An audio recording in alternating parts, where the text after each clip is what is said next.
Welcome to Qué Golazo, USA versus Mexico recap, presented to you by Sonos Beam, the premium smart soundbar for TV, movies, games, music, and more. So stay tuned for additional details about the Sonos Beam later in today's show. Dos A CERO, Pulisic is back on the field and back on the score sheet. Further vindication for Weston McKennie and a hat trick of victories for the U.S. men's national team over Mexico in the calendar year. Qué Golazo begins right now. Hey everyone, welcome to Qué Golazo. Before we get into the recap, we've got an important announcement to make.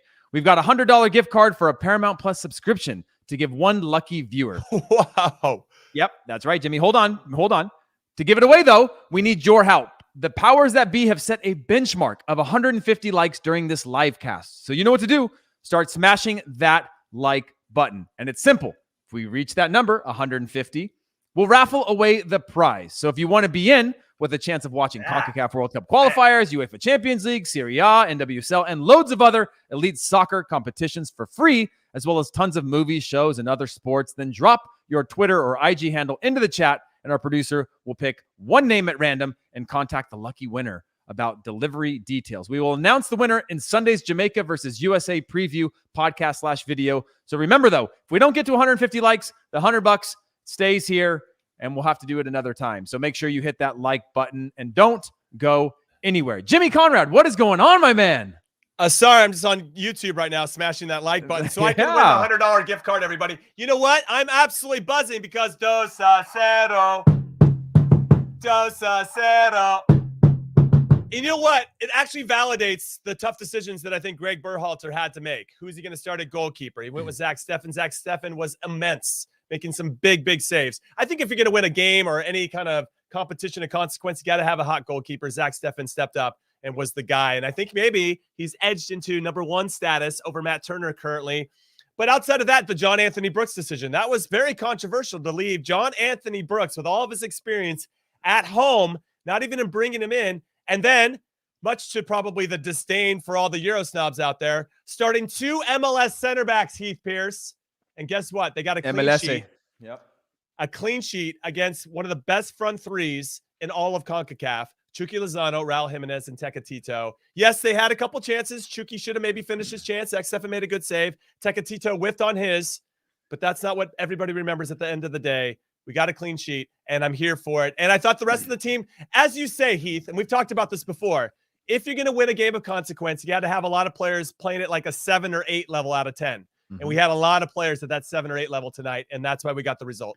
Yeah, outside of a Zach Steffen, I can't really think of anybody who was pushing on the 10, but collectively, we saw in the first half, and, you know, I think we judge this team of first half and second half, obviously, because they're always, it's the bipolarity of that is insane. But we look at that, and you know, the team put out, I thought the fight was really good. There was a few moments, and one of the chances that Mexico had in the first half was an unbelievable build-up play, right? Chucky one touches it into I'm blanking on all the names because they lost to the U.S. 2-0. But you know, whips one in. They play 1, 2, 3 touches, and now they're on a breakaway. There's a couple other ones that was a bad turnover by Tyler Adams. There was a few of these moments, right? But I don't ever remember, Jimmy, and you tell me your take on playing against Mexico and the times that you played against them. Was there ever a game where you didn't give up chances to Mexico, where your goalie didn't have to make a save or some sort of stand on your head type of defensive play or things like that? Because I can't remember any of those, or any game, even against big competition, where you didn't have to get a little bit of luck your way or somebody didn't have to make a big play to keep you in the game.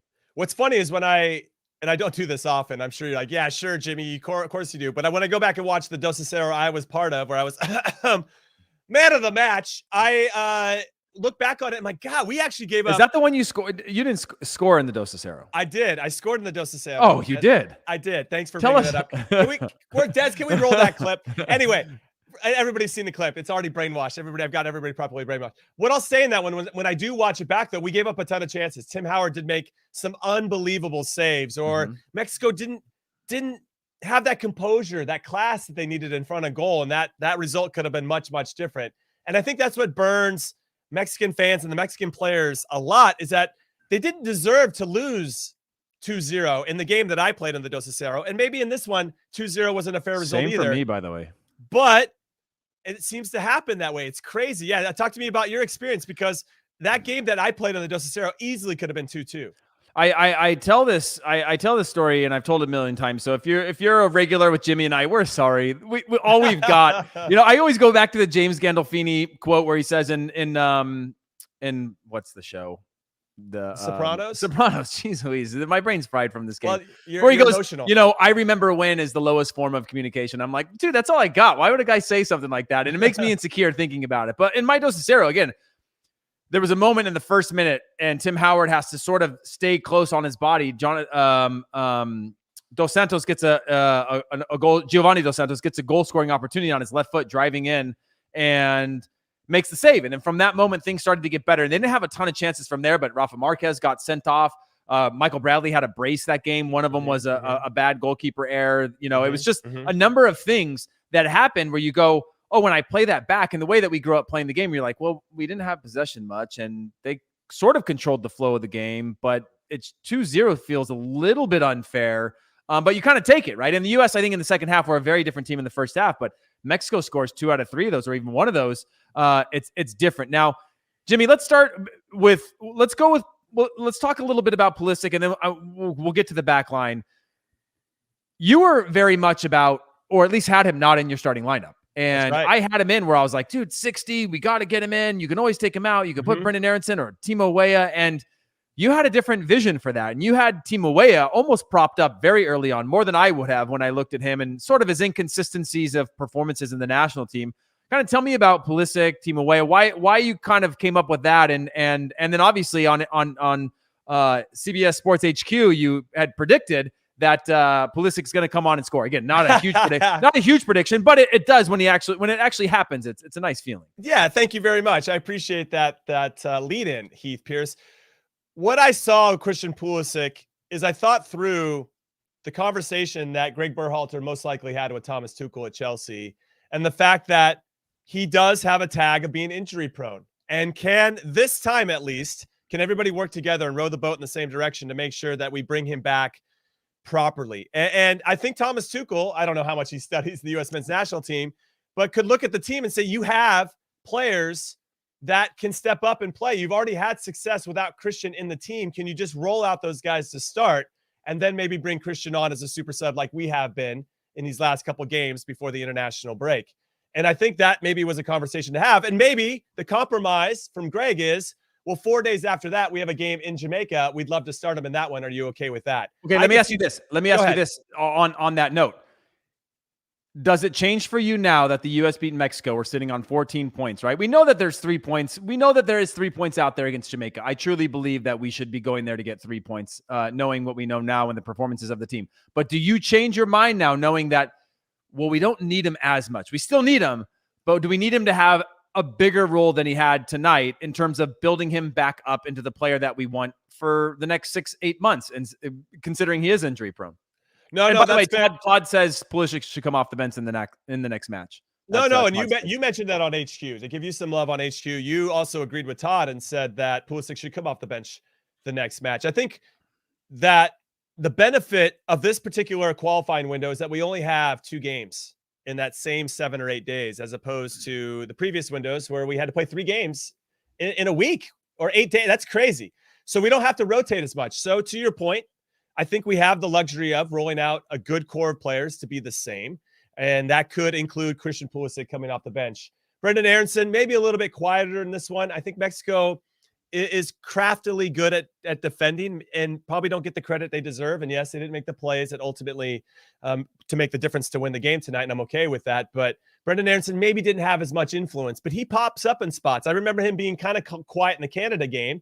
And then all of a sudden he counter presses, wins the ball off a throw-in, and that leads to us breaking and him finishing it off to get the goal against Canada. So he has those moments because he's tireless. He's got an engine on him where he's still always poking and prodding to make something happen. His head doesn't go down. So you could easily convince me why Aronson should start and Weah as well. The reason I said Weah getting the nod over Areola or anybody else at that side was because I think you want to build what I know about Greg Berhalter. You want to give these guys the belief that, hey, you scored in the last game against Costa Rica. Was it the cleanest goal ever? Was Keylor Navas on in? Whatever. But you go back to him. And when you go back to him, you might get another version of Timothy Weah that you hadn't seen before because he knows the coach has his back. And I think we saw that tonight. So we can get into him a little bit later. But with regard to Christian Pulisic, he has that clutch gene. I think Weston McKennie has it well, where they step up and they want to make it's a good big shout. plays. And Pulisic, to his credit, was doing something that I didn't really see a lot from Aaronson. When the ball went wide, there was a commitment in the box. And I think there was some tactical change at halftime where we didn't commit with those same types of numbers in the first half. And maybe because we weren't holding the ball up the same or whatever it may be, but the balance and the communication of the team felt better. And we tried to isolate certain players in 1v1 situations. And we got a lot of crosses in. And there was a commitment to get there. And I think maybe they identified, or maybe Christian identified by himself, I don't want to take any credit away from him, just get inside the box, run with a commitment, and see what happens. And for him to get across one of the center backs to get a header, to unlock everything and score, is really tremendous. And I just really think it speaks to his ability to be a difference maker. And that's something that, even though we have guys that can do the job, Christian Pulisic still has that little X factor difference maker that we need. So yeah, to your point, we want him to stay as healthy for as long as possible. Well, Johnny says Aaronson is a stud, but his delivery on set pieces needs improvement. Fair. I think it's a fair critique of Brendan Aaronson tonight that you had. And we can't expect him to have that game every game. You know, we used to talk about it. Let's use Landon Donovan as an example, right? Clutch gene. Would you agree? Yes. But Landon Donovan wasn't around in a lot of long portions of a lot of games. But when it came time to deliver for his team, even if he was having an average or a subpar match or an okay match or a 7, 8, or a 9, whatever, he would deliver. And I think that's what we see out of McKennie delivering in these big types of games. What was that stat that came out? Something about 7 of his 8 goals or something have been game in actual real competitions for the U.S. 7 of Weston McKennie's 8 have come in official competitions. And that's a clutch gene, right? Mm-hmm, Christian Pulisic, same thing. And there's something about that game where we need to analyze or judge them differently because we know they have that X factor. Weston McKennie has that X factor. You don't get to Juventus at his age coming from Schalke unless somebody is able to recognize that X factor that you have. Jimmy, let's talk. Let's shift gears a little bit to the performance of this team. Okay. First half and second half. You know, we had a comment on here earlier that it looked like 2 different USA teams. We've seen that almost this entire World Cup qualifying campaign. I want to know, is this a positive or a negative for you? Because on one hand, I'm like, this is scary because you play against the best in the world, game's over by halftime.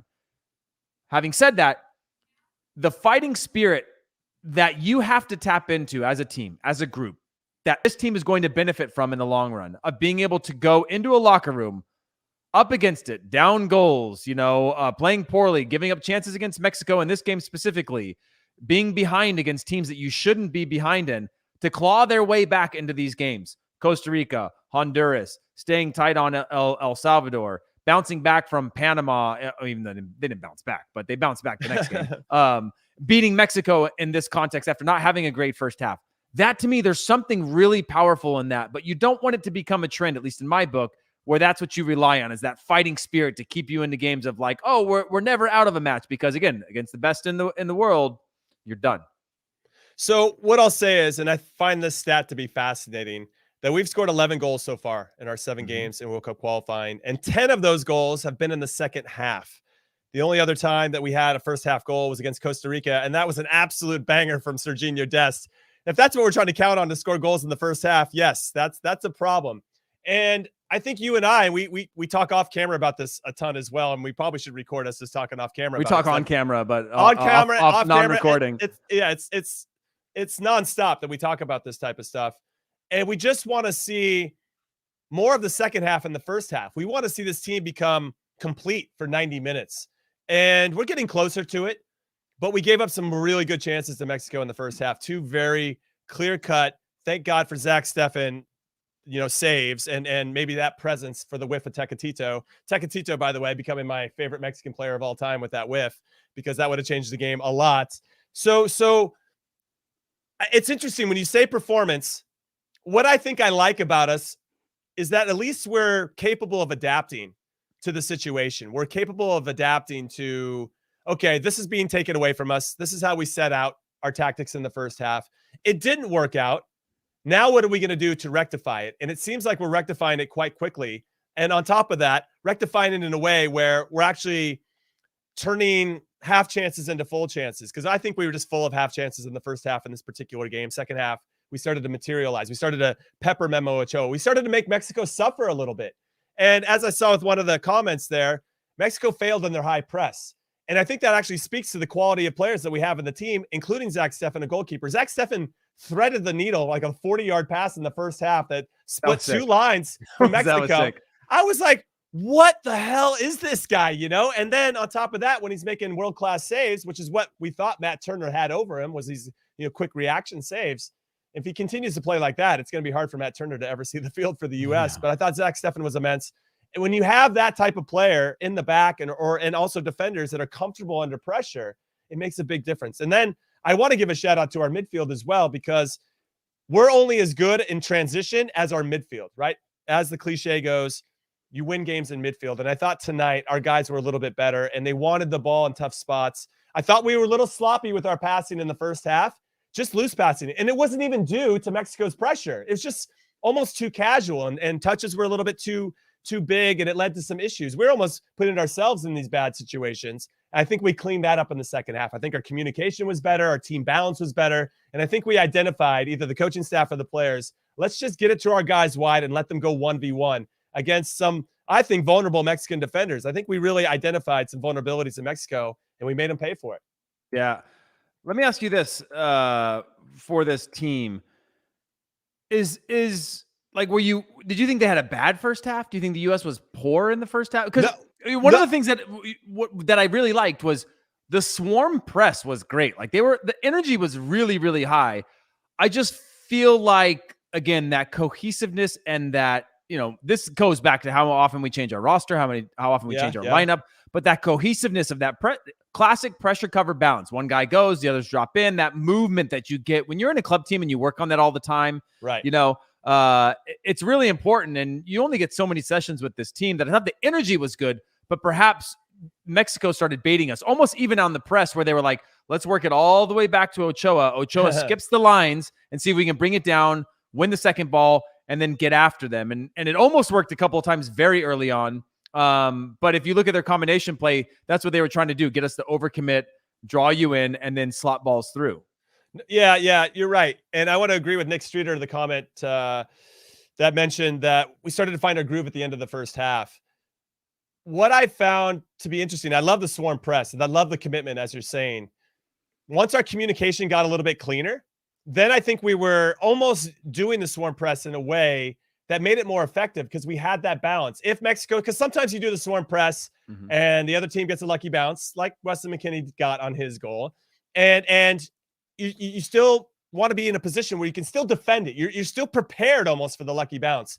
In the first half, we saw on the chance that Chucky Lozano had, Walker Zimmerman, Miles had already stepped into midfield to cover somebody. He got pulled out of position.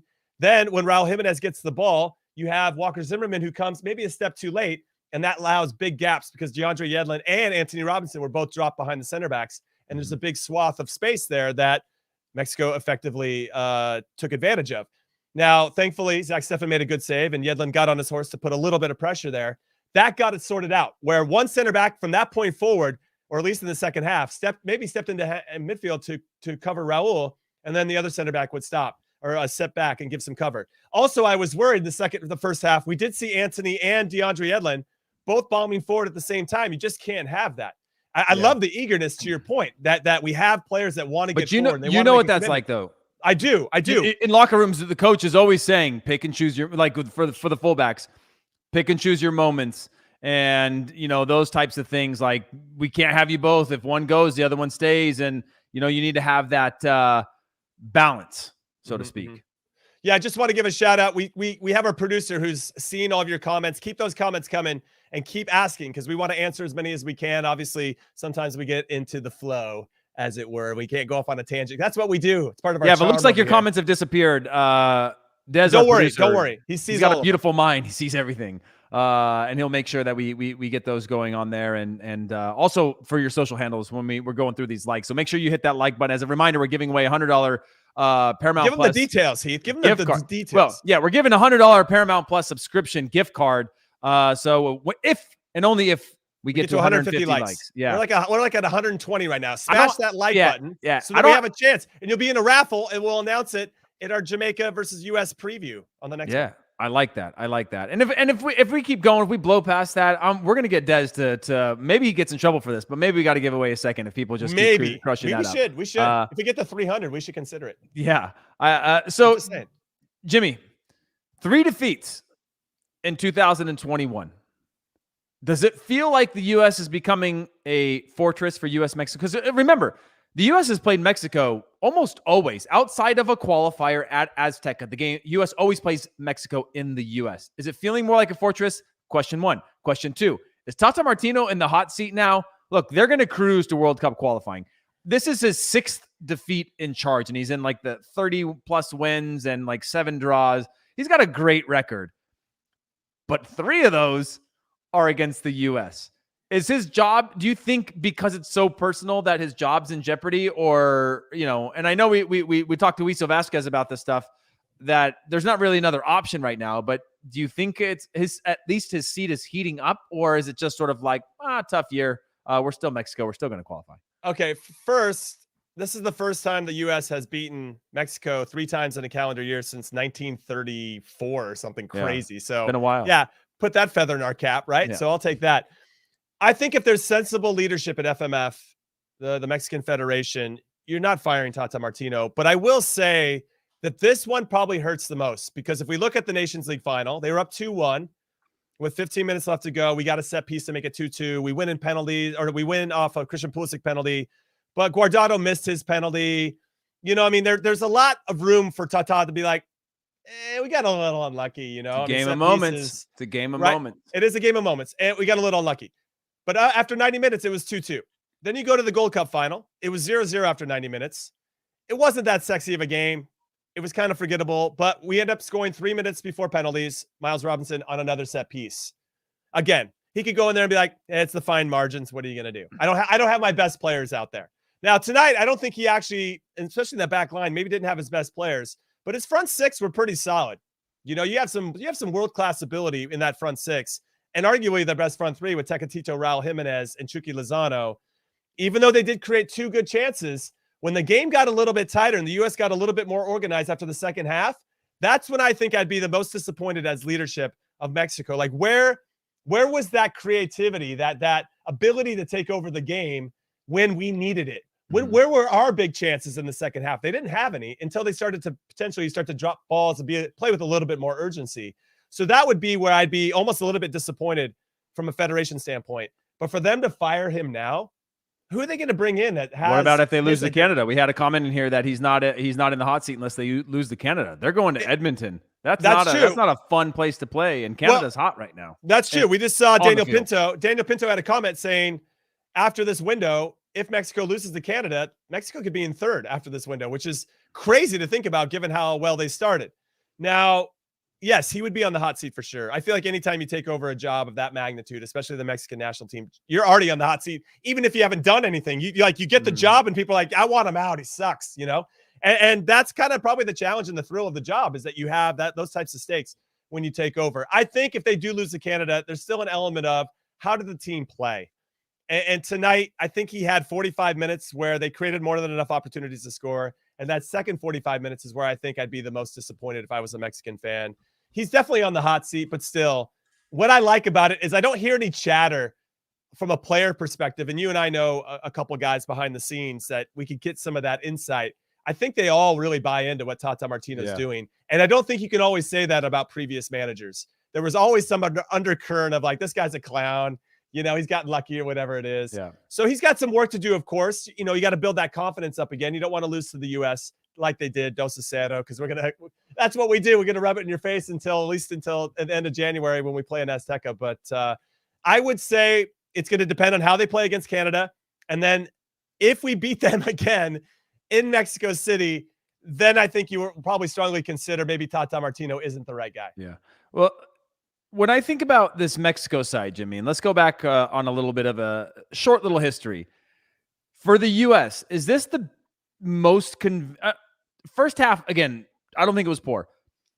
But when I go to the Nations League, I go, that's the way I remember the U.S. beating Mexico, right? Mexico dominates. Mexico gets a lot of chances. U.S. fights like hell. U.S. wins game. U.S. more disciplined, qualify for World Cup type of thing, even though we failed in 2018. That's sort of like the way it worked, right? There was a very simple there was like 3 ingredients in that recipe to make a beautiful World Cup drink, a cocktail. But this one today, you could start to see a little other glimpses. And when I speak specifically about players, I'm talking about Yunus Musa, who brings another element to the game where, oh, you're going to play that tight to me? All right, poof, I'm gone. See ya, I'm splitting up the middle on you.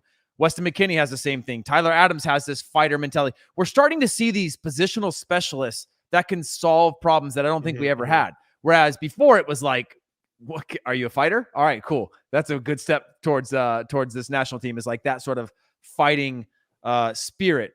Do you think the U.S. is making way towards a little bit more of an identity and a little bit more of a level playing field in terms of quality with Mexico? Because I always looked at Mexico as better than us on the U.S. team in terms of player for player. The players that they had when I was in that generation, they had players, they had Giovanni Dos Santos, they had Rafa Marquez, they had guys at Barcelona. We now have players at Barcelona and Juventus and these clubs. Do you think we're leveling in that and if perhaps even surpassing the quality of that we're starting to see come through? Because it felt like in that second half, the U.S. was taking it to them more than I remember the U.S. taking it to Mexico in most games. I think that surpassing feels a little bit strong. I just think that Mexico got some quality. I think where they lack, and somebody said they lack some speed, and that's where we can take advantage of them at times.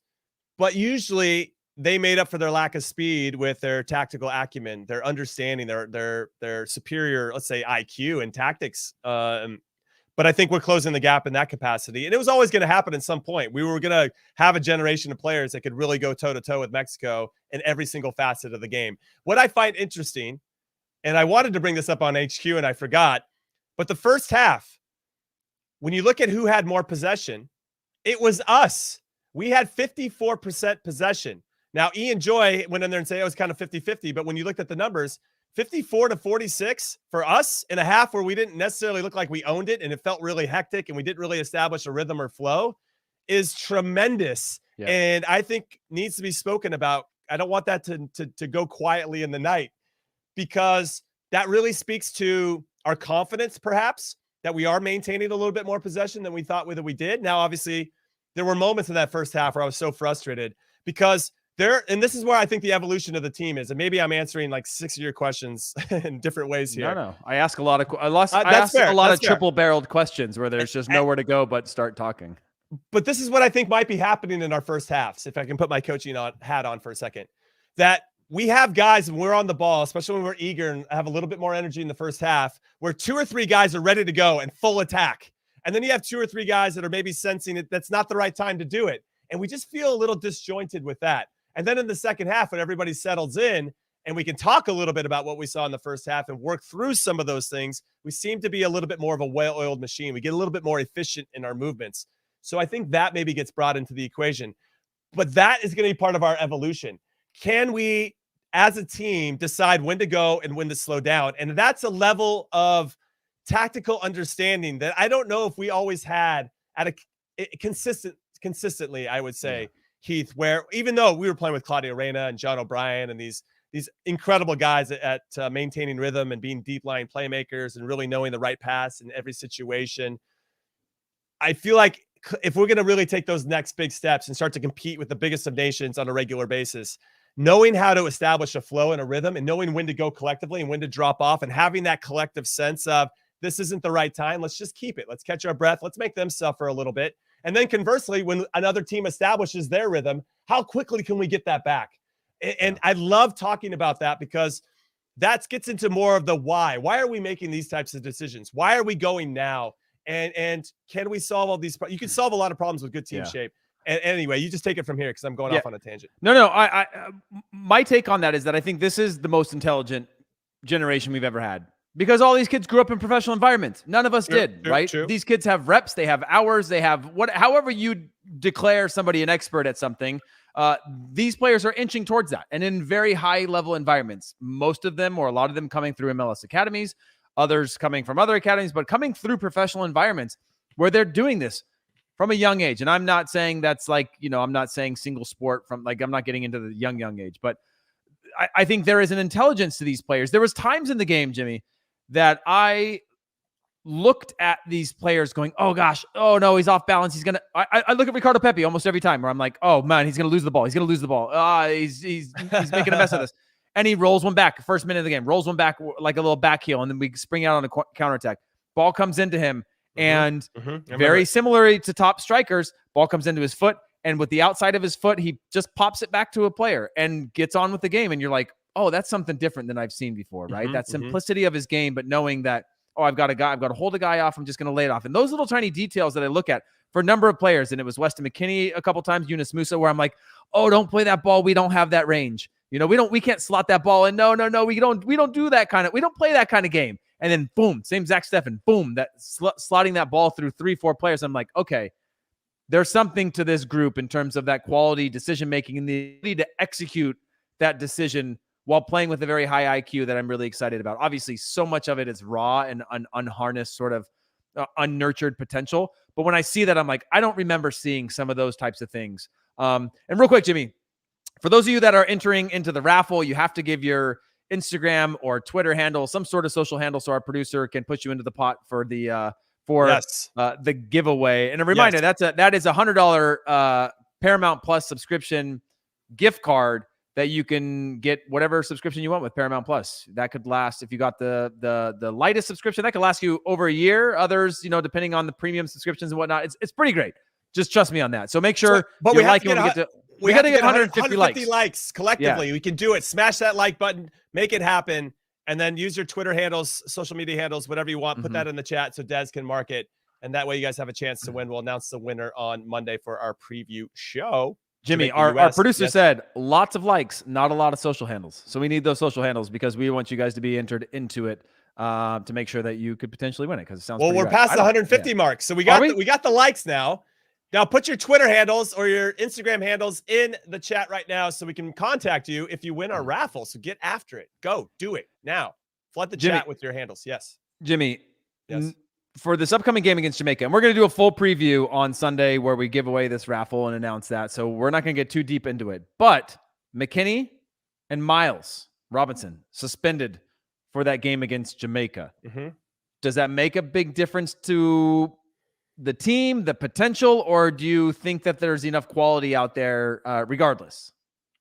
It does. I think actually Weston McKennie maybe hurts us a little bit more, because I think Chris Richards, I like Miles Robinson. He's been our most consistent, I think one of our most consistent players throughout this qualifying campaign. And but not a star. Not yet. Not yet. Let's put a caveat, not yet. But Chris Richards can come in and I think have a similar impact on the game. And I think he's going to be relishing the opportunity, knowing he's going to get all 90 minutes. And if Walker Zimmerman ends up being kind of the steady guy in that back line, then it's going to be a fight to see who can be next to Walker, or conversely next to Miles Robinson. So there's a big opportunity here for Chris Richards. The Weston McKennie one is interesting because now you get to decide. You have options. You can go with the old Greg Berhalter favorite, Leggett, who we love, friend of the show, nice guy, super guy, does the job, good leader, good experience. Or you can go with a Busio, who I think can help kind of dictate the flow of the game, right? And know when to slow it down and speed it up, like I was just talking about. That's an interesting choice. I thought Yunus Musa was fantastic tonight. His running with the ball, breaking the lines with his run. He had a move in the second half. I didn't even know what to say. Little step over, little drop of the shoulder, and he was gone to get out of some pressure. I can't believe that kid's only 18. It's ridiculous. And he's so good at holding the ball up under pressure too, and drawing that foul to slow everything down, let us catch our breath, maybe draw a set piece in and around the attacking third of our side, and obviously their defending third. So Yunus Musa, I think, needs to be in there. I could see Busio. I don't know what everybody else thinks. I don't know what you think, Heath. And then really the other decision is, do you start Pulisic, or do you keep Brendan Aaronson and allow Pulisic to be the super sub? Maybe that's a Thomas Tuchel decision more than anybody else's, but I'm kind of curious about those three spots in particular. But I think Richards has got Miles Robinson locked up. I like that. And Daniel Kane says Zimmerman is probably the most underrated just because of MLS career. I mean, you're starting to see the exposure. Yeah, you're starting to see the exposure of that when he left LAFC and just the big hole that they've struggled to fill the void of. Obviously some injuries and other things. That's a conversation for another time, but just the value of somebody. Sometimes you don't know how good it is until they're gone for a player like that. But listen, everyone, we are going to take a quick break. If you're listening to this in podcast form, we will be right back. If you're watching this on YouTube, stay right here. We're not going anywhere. What is going on, everybody? Jimmy, we are back. We've got some more US-Mexico to talk. People are enjoying it. So make sure you send those comments in. We want to get them onto the show and engage with them, talk about them, and keep those likes going up, because if we're lucky, we're going to get Dez to make us have to do 2 giveaways. Now, Jimmy, let's talk about VAR, or the lack thereof, okay? There's some drama on that. Some drama around the Rodriguez-Aaronson incident. We know we've been complaining about the lack of VAR. Now, Jimmy, before we get into that, I do want to say, when you're up 2-0 against Mexico and the 90th minute hits and the 4th official comes out and gives you 4 minutes, that's when I start to like that there's no VAR, because it's not 7, it's not 8, it's not 9, it's not another quarter of an hour that we're seeing VAR add to these games now. We know we got to get through 4 minutes. We're down a man. We're going to scrap this thing out. We're going to survive this. Now, that makes me excited. However, seeing my guy Brenden Aaronson get his eye gouged in front of the world with the exposure that we have now is a huge miss for me. And the U.S., I thought, handled it well. I thought the U.S. stood up for him. Everybody obviously saw it because it got real chippy and got real scrappy. But that was an incident, Jimmy. That was an actual incident. I mean, they talked about curling the fingers into somebody's eye. That's a real thing. What's your take on this? I think it's embarrassing that VAR isn't implemented in CONCACAF World Cup qualifying. There's way too much at stake not to have another set of eyes that, okay, whatever you think about VAR, but it would have gotten Chaca Rodriguez red carded for sure. As someone who suffered an eye gouge from Roberto Ayala from Argentina in the Copa America, it's not fun. And that was after I tried to get him back, because when he tried to elbow me in the ribs, bastard. I'm still bitter with Roberto Ayala eye gouging me. But yeah, but he's famous. That's kind of cool. That's kind of cool, I guess. I don't know. I can't see out of this part of my eye, but it's a different conversation. But I do think that if VAR had been around, would Chaka try that stuff? I mean, he's dabbling in the dark arts of shithousery, so it's very CONCACAF of him. So I appreciate him keeping that consistent. And I like that the game gets chippy. I always enjoyed when the games got a little bit chippy, when the emotion raised, and who could keep cool and calm despite the heightened tension. And you could see that the game was getting away from Mexico a little bit. And I'm glad we got the win. Obviously, to your point, I actually thought we handled it pretty well. Where I thought the referee got it completely wrong is that Zach Steffen comes out of his goal to help protect his player, and I don't know whether to calm it down or escalate. It didn't feel like he was escalating per se, just, standing up for his guy, and the referee gives him a yellow. And then Weston McKennie gets a cheap yellow for doing the same thing. Maybe it was for him pushing Chaka off of Brenden Aaronson, but what else? What do you expect when a guy's getting eye gouged, and getting ridden like a horse? Of course he's going to step up and do something. Can you stop putting your fingers in my teammate's eye? So, I mean, you got 2 guys that are standing up. We get 2 cheap yellows for 2 players. And then Chaca Rodriguez, who committed the foul that should have been a red, he gets a yellow too. It's just like, this referee's on something, man. I actually thought he was controlling the game pretty well for a good portion of it. And then he just lost the plot. And then the game just got really out of control. But, and then he gave the second yellow to Miles, which was unfortunate. Maybe he did deserve it, but it just kind of sucked at that point. So I'm kind of bitter at the referee, to be honest. That's fair. Well, Jimmy, it's time for our favorite segment. Let's do it. Welcome to Raising the Bar, presented by Sonos Beam. This segment focuses on the players who raise the bar during the game, taking their game to another level. Jimmy and I will wax poetic about the players who exceeded our expectations in Cincinnati. And yep, you guessed it, raised the bar. So, Jimmy, who are you going with today? I'm actually going to go. Should be raise the VAR, but, wasn't going with VAR, but I like that. I'm going to go with Timothy Weah. I thought he was excellent tonight. I know that he was a little quiet in the first half, given how well he played in the second half, but that seems to be a team trend. So I'm not going to hold it against him personally. He did get off a pretty good shot, I thought, in the first half, kind of signal of intent that, hey, I'm going to do something tonight. And I like that positivity and that confidence. I think that he took another step towards being more consistent. Now, I'm going to use this as an example. Anthony Robinson, a couple months ago, wasn't our out and out left back, right? It was Serginho Dest was preferred over him, a right footer on the left side, because the confidence in Anthony Robinson wasn't great. Anthony Robinson has that one game where you're like, we should stick with him, because there's enough there that I think if we stick with him, he'll get that confidence and can build on those appearances, right? He can build on what he did before. We're starting to see that with Miles Robinson as well.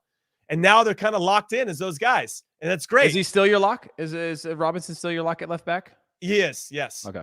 And then you have, until Joe Scally gets a chance, maybe that'll add some competition. But I like Anthony there, even though at times, on that Tecatito one, his positioning was a little. We don't have. He to looked get in the weeds. tired today to me. Maybe. But I still like his game overall, and I like left-footed players on the left side of the field. So let me just say it like that. And all right, he doesn't get into our raising the bar segment. He's not going with Timo I'm Weah. going with Timo Weah though. But I'm using Anthony as an example because if you give some of these guys a proper run out, if you give them 3 or 4 games in a row, I think we're going to see, even with Brendan Aronson, this is what he's capable of when we give him a little bit of confidence and know that he's not being held to a standard, that he's not, that if he makes one mistake, he's going to sit on the bench for 3 games. I giving that to Timothy Weah, I think, is super important. And I know that maybe he was a bit of a surprise starter for some. I didn't think it was a surprise at all. And I thought that he leveled up, especially in the second half. They definitely had a conversation in some capacity about just taking your guy 1v1 when you have the opportunity. And you don't need to beat him. You just have to create enough space to get a cross off. Very traditional style winger. You only need the width of a ball space to get around the first foot and then to beat a few players. It's very, very old school direct winger. Like, yeah, he's not out on the touchline, but he's dribble, and then get your little gap and whip it in as hard as you can. But when I agree with you, and I love that, because how many meaningful crosses did he have in the second half? 5, 6, 7 led First to a half goal. he had a few also, like where he just goes, takes a few touches, gets down to the touchline, and then just bangs it, which is awesome. And here's the thing that everybody needs to think about when that happens. If everybody's on the same page with your wingers and you know that they're going to take one touch and hit the ball in, you can make your timed runs. You can support the play in the box in a meaningful way. Everybody's probably played some pickup, right? And you got that one guy who's taking like 70 touches. You're like, just cross the ball in already, man. Well, not only that, Jimmy, but the defenders get to set their feet if you take enough touches, right? Then they get into position, body length, like body positioning, everything like that. It gets harder to beat. Now you get them off balance, make the game predictable for your attackers. That's what you're saying. 100%. And I think we saw that today, that the timing of our runs, and then there was just a commitment in the second half to get more numbers in the box. And that led to Weston McKennie very early on in the second half, getting a good shot. The Memo Ochoa pushed over the bar. And that was, again, another signal of intent. I think Timmy Weah is really pushing hard. And it's going to be interesting to see. And I should have finished that sentence, of being a regular. But when Gio Reyna comes back and is healthy again, and Pulisic is going to come back and be healthy, how do you maintain that consistency with those players that have done so well to help us get to this point and obviously are doing well collectively and individually? So I thought, raising the bar wise, Timo Weah was my guy today. I thought he was fantastic. Okay, that's great. Oh, Dilly says, I can't believe I'm saying this, but I completely agree with Jimmy. Why are you laughing? Do that. By the way, we've had 2 Rockies comment on the show tonight. So Rocky, the name Rocky I know one Rocky. I think it was Rocky Martin, but like the rest of them, there's a lot of Rockies out there. But Jimmy, for me, I'm going to go with Zach Steffen. I would love to go with Timo Weah as well. Nice shout. I started to feel a little hurt when you were talking about just give these guys a chance and see how because Zach Steffen doesn't play at his club. He plays sparingly, I guess is the right way to put it. Just signed a brand new 5-6 year deal. I'm sure, he's in the cash money on that deal, but I want to see him playing games. And he's still young enough where, goalkeepers age differently than field players do. But in this game, it's hard to simulate sharpness in training. And you and I both know that, right? If you're not, you train the way you play but you need the games. You need the games to know the speed of the timing, the decision-making. Your brain needs to be able to tell you, go here, go out for a punch, make a save. Obviously, I'm talking about goalkeepers in this contest. But the timing of the game is hard to replicate and hard to simulate. And he stepped up big. And he had the couple saves that we needed to keep it level at half. And then the team took over from there. And not only that, but I go back to that comment you said where he slotted that ball through 3 or 4 players in a tight space. And I'm like, this is excellent. Good. Unbelievable. And it's that kind of thing where you go, wow, there's another level to this guy. There is this guy has sees the game differently than any goalkeeper we've ever had in terms of the ball at his feet, his distribution, and his confidence in distribution. It's not like this, I'm going to try it once, and if it doesn't, I'm just going to lump everything long. That's his game. And I think he rose to the challenge in that context. I think it's a challenge anytime you have to step into a big game and you're not playing regularly. I'm sure you've done that, whether coming back from an injury in your career. I know that you were a career starter most of the time at your club level, but for me, same thing, coming into moments where you haven't played. Even in a couple of weeks, you go, you're a little bit off, and you have to tap into something different than having just played a few days earlier. Right, and for him to step up and lead this team gives me the confidence that we have a sure number one at this point. Now, making saves and all that, we saw Matt Turner all kind of for the last months making big saves like that, keeping the U.S., and I don't want to overlook that. But tonight, Zach Steffen is the top for me. Zach Steffen is my player that's raising the bar. Now, Jimmy. Yes. I just moved into a new house, right? I didn't, but it looks fantastic, or at least the one wall I can see. Well, you can only see this wall now, which is the studio space. But I will tell you this. My house, pre-wired smart home, right? I got lucky. It's pre-wired for everything that I want. Flex so someday, of the day, everybody. Flex. Nice flex of the day. And it's built for someday. I want to be the envy of all the rival dads in my neighborhood. But the problem is now, Jimmy, I've got 3 kids.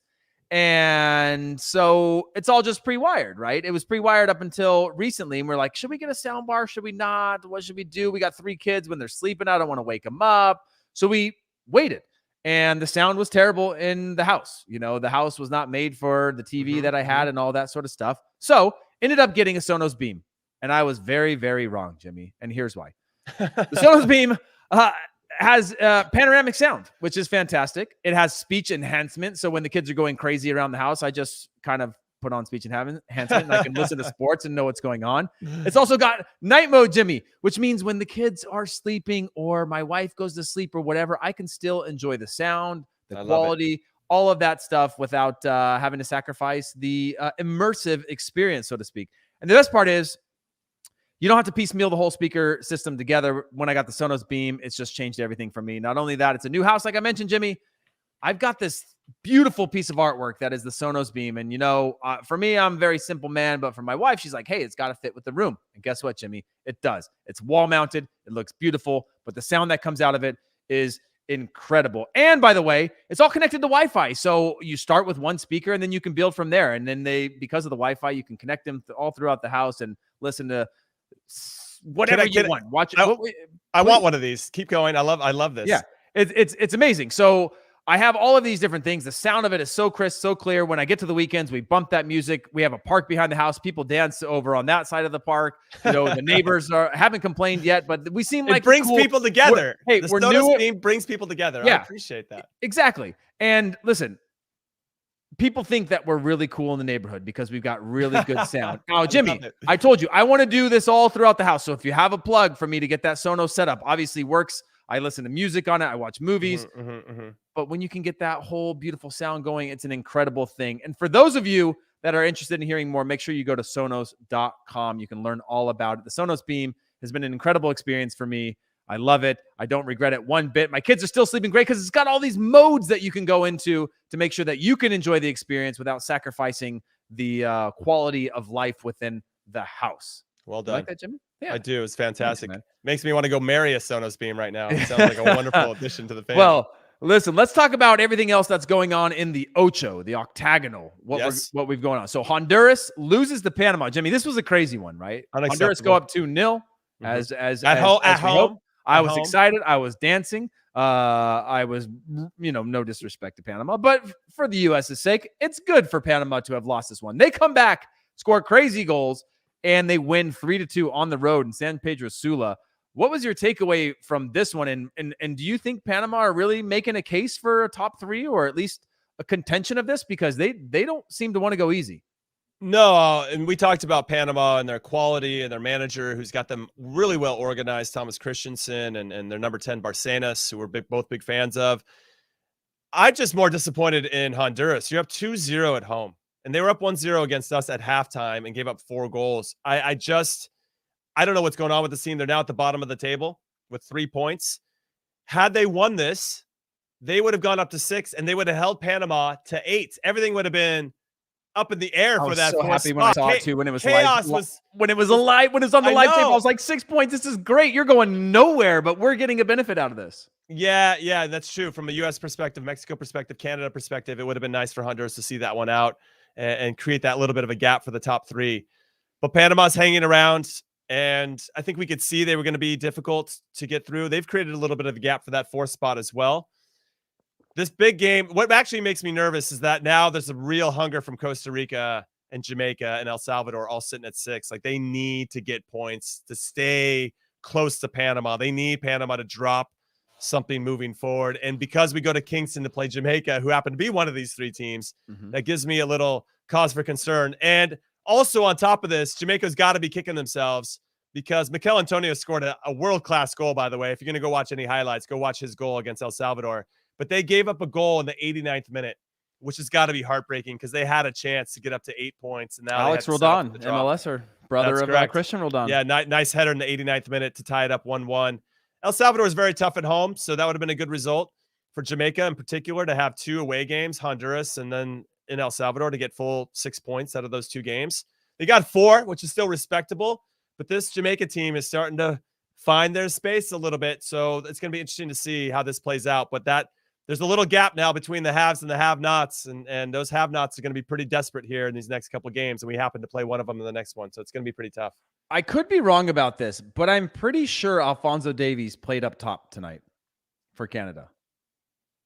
Yeah, I haven't seen too much. I saw their goal, but I didn't get to see too much of the game because I was so heavily focused on the U.S. beating Mexico 2-0. Yeah. Let's go, boys! I will say this: so nobody misunderstands us. We are not writing off Panama whatsoever. No, right? 100%. And they're continuing to show that they're going to be the thorn in the sides of the U.S. and Mexico, who are expected to be in the top 3, and then Canada, who's emerged, right? And we just had a comment here from Colby saying that a full strength Jamaica would be a top 3 team as well. That's the hard part. You know, you get a few games behind this, but to give up a 90th minute, you've kind of got most of your players in at this point. It's tough to find a rhythm with those players because players are just names on paper, no matter what the club that they play at, until you can find that cohesion. I think Jamaica's really struggled to get all those players in consistently, obviously, because we saw before they couldn't go to certain countries that were players that were playing in the UK, which is difficult. But we'll see. This game against the U.S. for Jamaica is going to be a tough task, especially when you think about that Mikel Antonio, Leon Bailey. You think about the speed, but again, they're vulnerable in transition, and I think the U.S. matches up well against their back line. Again, we're going to do a full preview on that soon, so make sure you guys stay tuned in, and also make sure you have the notifications on, because when we do go live or when we do create this content, we want to make sure that it's basically like us knocking on your door to say, hey, we're going to go do this. Come join us and get in on the conversation and throw those comments in just like we're doing right now. Jimmy, is there any sleepers in this group, or do you think we've pretty much found out who our 4 are? I mean, Jamaica, is Costa Rica still have a chance for you there? I mean, where are you at in terms of, is there anybody that has any hope left or are we a 4-horse race looking for 3 guaranteed spots? I think Jamaica are still in there with a shout for sure. And obviously I'm curious to see how they're going to perform against the U.S. Next week on Tuesday. And make sure you're here for our preview and for everything else we're doing live. Turn on your notifications, as he says. Hit that subscribe button too. I think Costa Rica's got to be gutted a little bit. They were outpossessed like 60-40 tonight in Canada. No Keylor Navas. And if you watch the goal that Canada score, it's a hopeful long ball or a free kick into the box. Goalkeeper spills it, and Canada scores from there. Keylor Navas, I don't think, drops that ball. The second goal that we scored against Costa Rica was a goalkeeper error, in my humble opinion. Should have made the save. We'll take it, of course, but I don't know if Costa Rica is going to have enough. I think they're going to run out of gas. Honduras is dead for me. El Salvador, they go play against Panama in Panama. The next one doesn't look good, given that Panama just got that big result coming back from 2 down to win 3-2. I think they're going to want to see out that momentum against one of the weaker teams on paper in the CONCACAF region, which could really separate them. So I expect Panama to get another 3 points. That puts them on 14. And then it's going to get really tricky. And if we can beat Jamaica, so if Panama beats El Salvador and we beat Jamaica, I think we have our top 4, and then it's just a matter where everybody finishes. Yeah, when I look at that, it's funny because I thought that, 1.5 points on 14 games would be I don't know what that number is, but I think it was somewhere around 19 points would qualify. Maybe it was 21 points. But now it might be different, because if you separate this early, if you separate after this game, it's going to go longer, and you're going to continue to have this separation where you have Panama, Canada, US, and Mexico all taking points off of the lower teams. Right. And then you actually start to look back at a US, Mexico, and then Mexico against the US, and actually need those points to create those gaps. And fortunately for the US, they got those 3 points, but they didn't get much help elsewhere in today's matches. Looking at the game on Tuesday, Jimmy, and not specifically just the U.S. against Jamaica, but we're talking about Mexico against Canada. I mean, is there anything from those? Elliot Stevens is saying that he didn't like Herdman's rotations, kept Davies and Larea on the left and Tejan on the right. No need to, or he's saying keep them. Keep Davies and Larea on the left and Tejan on the right. No need to mess with that. Yeah, I mean. Well, here's the issue with that, Elliot. I'm just going to say that you didn't like the rotations, but they're still getting rewarded for those rotations. So you might not like John Herdman's tactics at times, but they still are undefeated. They're the only undefeated team left in CONCACAF. And you have to give credit where credit's due. Maybe they didn't flow and didn't have the rhythm as much tonight, but it seems like for the most part, John Herdman has been pushing all the right buttons. He's got a quality squad. I'm actually really excited for Canada to qualify for the first World Cup since '86. I think it's a big deal. I find it awesome that Alphonso Davies is playing up top, and I just think that speaks to his versatility, that he can be dangerous in so many different positions around the field. And yeah, I really like Canada right now. They got a big test, though. Their next game is against Mexico in Edmonton, where they just played tonight against Costa Rica. It's going to be a tough test, and it's a must-win now in some ways for Mexico, because can they really go through one qualifying window with 2 losses to their 2 biggest rivals right now? That's a big question, and something we did address a little bit earlier about Tata Martino being on the hot seat. I think it depends on how they play. I could see another draw there, especially because Canada went down to Estadio Azteca and got a draw in Mexico City. I feel like Mexico owe them a little bit, but it's going to be freezing cold. So we'll see if the Mexican national team can handle that, because it was a little cold in Cincinnati as well. And they got a little tired there at the end, I think. Yeah, and interestingly enough, for this Canada side, Jimmy, when I look at the players they put on the field, right, Marc-Anthony Kaye is a part-time starter in the Canadian national team at the moment.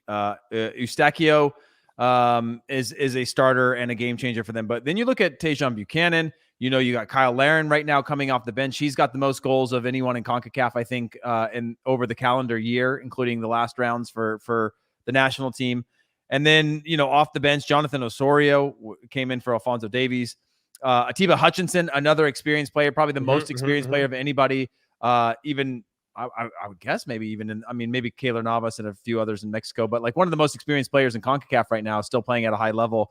They've just got a lot of depth that it's hard for me to believe that 2 or 3 injuries or a dip in form, or some of your players aren't playing, that they don't have the tools to qualify, which is why, we're obviously making more of a statement that they're going to qualify. And then, by the way, we're playing right into the seasonal. Caleb's talking about this exactly. The seasonal advantages of Canada. We haven't seen Canada in a final round of World Cup qualifying. And again, I don't remember the scheduling and timing, but we saw the snow game in Denver and things like that. It was 1 degree Celsius tonight, but it felt a lot colder, let alone next week when it's -7.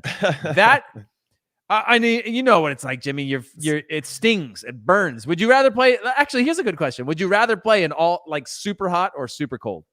I prefer super cold, to be honest.